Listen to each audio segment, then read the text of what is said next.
Inatake ni Dravigo si Greed at sinasabi ni Dravigo na ito ay ang tamang parusa mula sa Diyosa para sa isang katulad niya. Ituring itong pagkakataon para sa pagsisisi, sinasabi ni Greed na sino daw siya para magsalita tungkol sa pagsisisi. Siya daw ang bulok dito, siya dapat ang maparusahan. Divine Shields. Rating, Rare, Durability, 282/360, Depensa, 180, Magic Resistance, 150. Mga restrictions ng user, level 190 o pataas, Strength 500 o pataas, Divine Power 1,000 o pataas, dapat pari ng Rebecca Church. Galit na sinasabi ni Dravigo na Divine Shields, ang lakas daw ng loob niya para hawakan ang sandata ng Holy Church. Inatake ulit ni Dravigo si Greed at sinasabi nito na nakakahiya daw ito. Sa isip-isip ni Greed na ang bawat blow daw niya ay sobrang makapangyarihan. Kahit isang rare ito, lubos na bumaba ang durability nito. Hindi daw niya mahihintay na masira ang item niya. Kaya niya daw ito ay block kahit wala ang shield, nagpakawala si Greed ng Wind Blast. Napapamura na lang si Greed dito dahil naunahan na naman siya sa pag-atake. Sinasabi ni Dravigo na sinusubukan niya daw na tamaan ang kanyang ulo. Kaso naiwasan niya ito, ang galing daw ng pag-iwas niya. Nagulat si Dravigo na may tumama sa kanyang likod, at sinasabi ni Greed na ang lakas daw ng loob niya na sirain ang kanyang pinakamamahal niyang equipment. Ginamit na ni Greed ang link at nakagawa ito ng 22 na hits. Napapasigaw si Dravigo sa mga natatanggap niya sunod-sunod na pag-atake. Sa isip-isip ni Damian na mukhang may mga kasama si Greed. Pero alam niya sa sarili niya na ito ay sa kanyang experience. Sa oras na ito, si Papa ay delikado ngayon. Sumisigaw at sinasabi nito kay Greed na lumayo daw siya kay Papa. Tinamaan si Greed ng mabilis na laser beam, nakatanggap ka ng 14,560 na pinsala. Nawalan ka ng 52% ng health sa isang blow, habang iniinda pa ni Dravigo ang mga atake na ginawa ni Greed. At sinasabi nito na ito na daw ang katapusan ni Greed. Sa isip-isip ni Damian na naubusan na siya ng mahigit kalahating ng kanyang health, gagamitin niya itong pagkakataon para tapusin si Greed habang wala siyang malay. Biglang naman nag-counter-attack si Greed at nagtataka si Dravigo kung paano daw ito nangyari. At sinasabi ni Greed na sinabi niya sa kanya na papatayin niya daw kung sino man ang mag-iwan ng kahit gasgas sa mga items niya. Doran's Ring. Effect activated, nakabawi ng 7,280 health, gulat na gulat at sinasabi ni Dravigo na ang tao na ito, ano daw ba talaga siya? Sabay headbutt ni Greed kay Dravigo, at napahiga ito, at susubukan niya na saksakin ito at sinasabi ni Greed na tingnan niya daw kung paano daw siya tatagal sa gagawin niya. Hindi niya daw magagawa mag-heal sa kanyang sitwasyon ngayon. Dahil sa ginawa ni Greed na pagsaksak dito maririnig ang buong sigaw niya sa buong simbahan. Nakatanggap ka ng critical hit na may 7,500, 6,780, 7,330 na pinsala. Habang ginagawa ni Greed ang pagsaksak dito, nakikita nating na parang nasisiraan na ito ng ulo, at sinasabi nito na mamatay na siya. Napatigil si Damian at sa isip-isip nito na nakilala niya na daw ito. Sigurado daw siya ngayon. Siya ang Butcher, siya ang walang awa umubos sa Giant Guild. Nakakakilabot daw ito, halos parang nararamdaman niya ang takot, mas malaking kasamaan ang lumitaw para parusahan ang masamang papa. Anong klaseng malupit na parusa ang nararanasan niya? Siya ang tagapagligtas, siya ang Butcher ng papa sa banal na lupa. Sa isip-isip ni Dravigo na hindi daw siya makapaniwala na napapahiya siya sa isang tanging heathen na ito.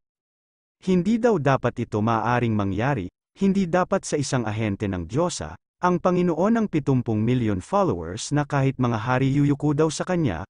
Biglang nagliwanag si Dravigo at nagulat si Greed at napaatras ito at sinasabi nito na ibang klaseng heal ito. Wala daw bang katapusan talaga ito, isang heal daw ito. Pero parang may iba siyang nararamdaman. Ano daw ba talaga ito? Sinasabi ni Dravigo na pinapahiya daw siya ng isang mabangis na tao. Pero magandang pagkakataon daw ito para sa kanya. Ipapaalala daw niya ulit, ang mga heathens ay mga hayop na hindi mababago, at si Diyosa Rebecca ay palagi silang ginagabayan sa liwanag at sa kahirapan.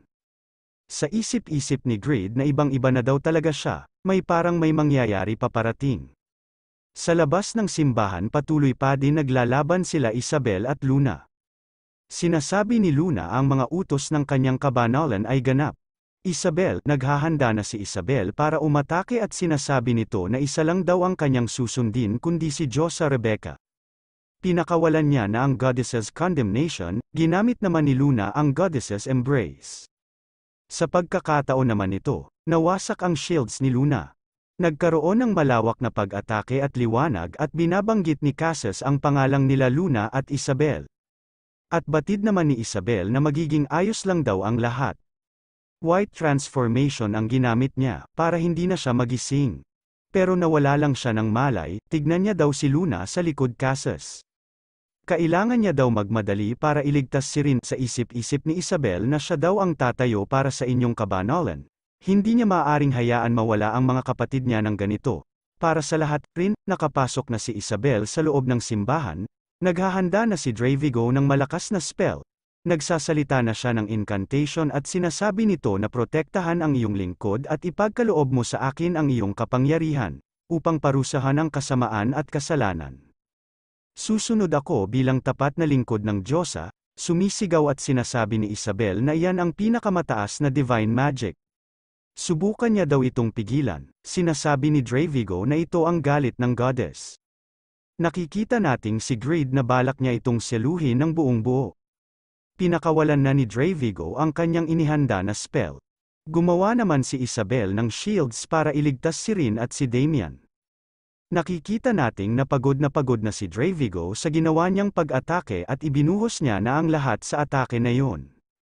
At hindi naman makapaniwala sa mga nakikita niya na nakatayo pa din si Greed. At sinasabi nito na saan daw sa impyerno galing siya, paano daw niya nagawa mablock ang goddess's wrath. Hindi naman makapaniwala at nagtataka din si Isabel at Damian na paano daw nangyari yun. Humihingi naman ng paumanhin si Rin sa kanilang dalawa.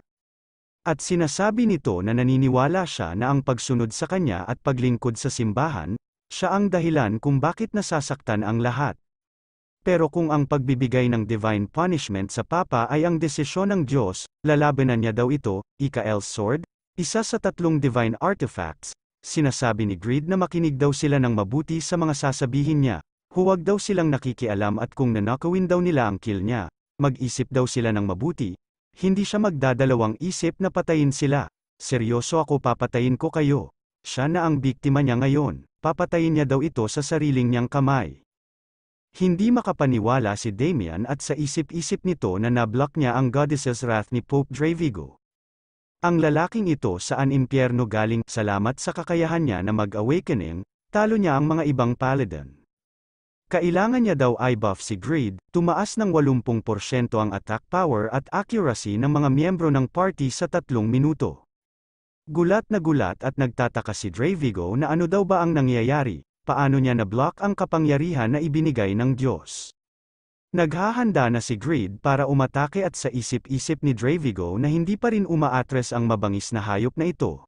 Sa kabila ng buhay na ito napatay niya ang mga light sa kanyang sarili.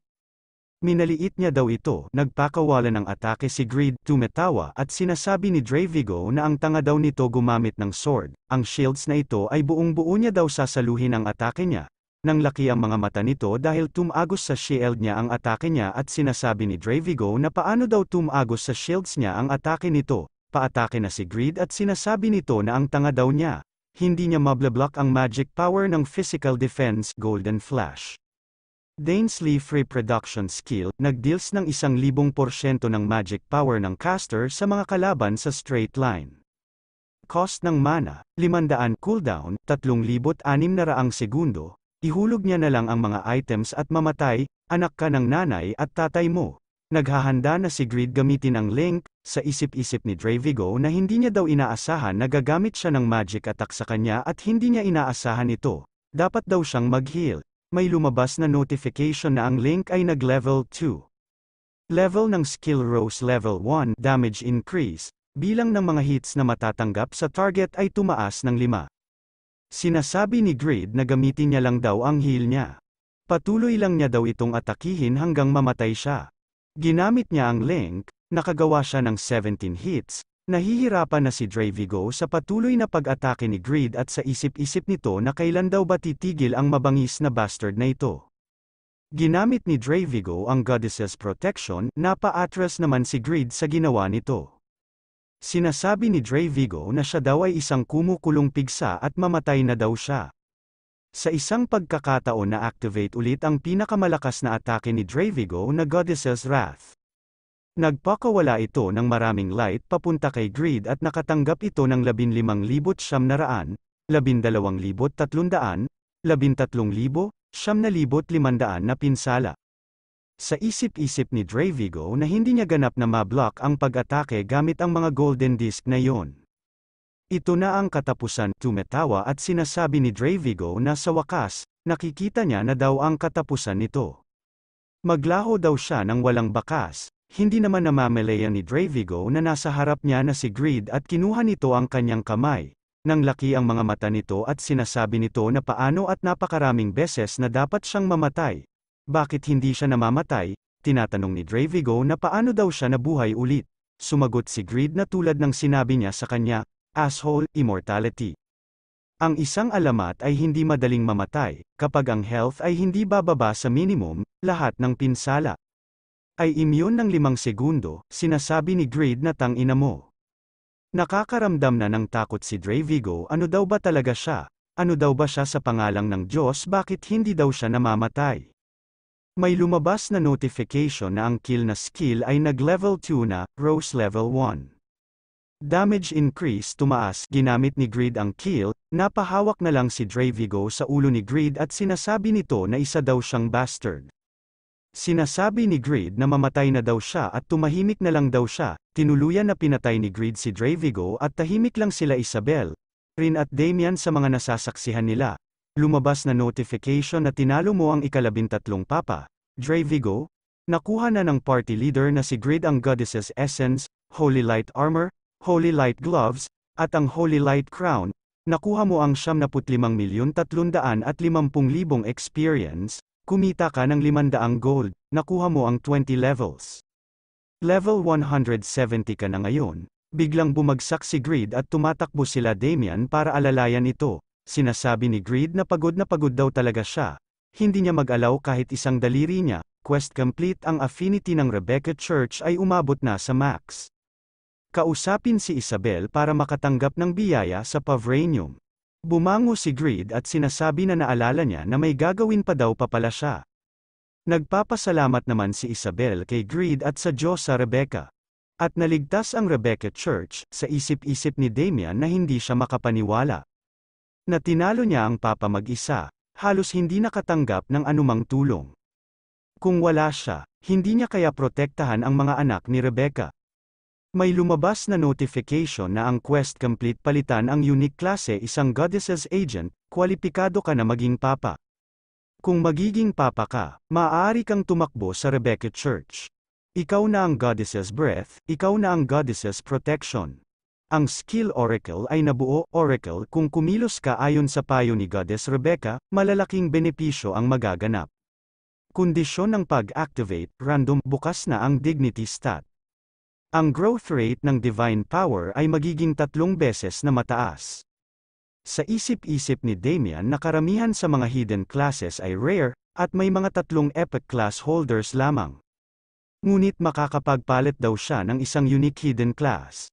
Ibinigay niya sa kanya ang kakayahang ito, na maglingkod sa mga anak na babae ni Rebecca hanggang sa edad na 32. Ang lalaking ito ang tagapagligtas ng buhay niya. Dapat niyang bayaran ang malaking pabor na ito, sinasabi ni Greed na hoy, Isabel. Hindi niya naiisip na bayaran ito ng mga salita lang. Hindi ba sobrang yaman ang Rebecca Church, ibigay niya ang pera niya? Nakita niya ang helmet niya, di ba, sobra nasira din ang cape at armor niya, kaya kailangan niyang bayaran ang gastos ng pag-repair para sa mga yan. Isabel, hindi niya pa binabalik sa kanya ang Divine Shields, kaya kailangan niya bayaran ng mga mental struggle na kinailangan niya. Sa isip-isip ni Damian, dahil ba ang pangalan niya ay Greed, dahil ang ibig sabihin ng Greed ay kasakiman? Talagang madami siya mga demands, sinasabi ni Greed na ito ang pinakamahalagang bagay, bless niya mga bagay na ito, posible daw ba yan? Nagtataka naman si Isabel at sinasabi nito na gusto niya na bless nila ang bagay na ito. Sumang-ayon naman si Isabel sa gusto ni Greed, diyosa ng karunungan at pagmamahal ni Rebecca, ibahagi ang iyong init sa lahat ng iyong mga anak. May lumabas na notification na ang Pavranium ay tinutukoy ng pagpapala ni Diyos Rebecca, golden disc na gawa sa Pavranium. Durability, walang hanggan timbang. 5. Nakuha ang kasanayan sa pagpapagaling mula sa biyaya ng Diyos na si Rebecca. Tumaas ng 300% ang bilis ng pagbalik ng kalusugan ng may-ari. Gulat na gulat si Greed at sinasabi nito na ang healing skill, hindi lang ito may sarili siyang kalooban.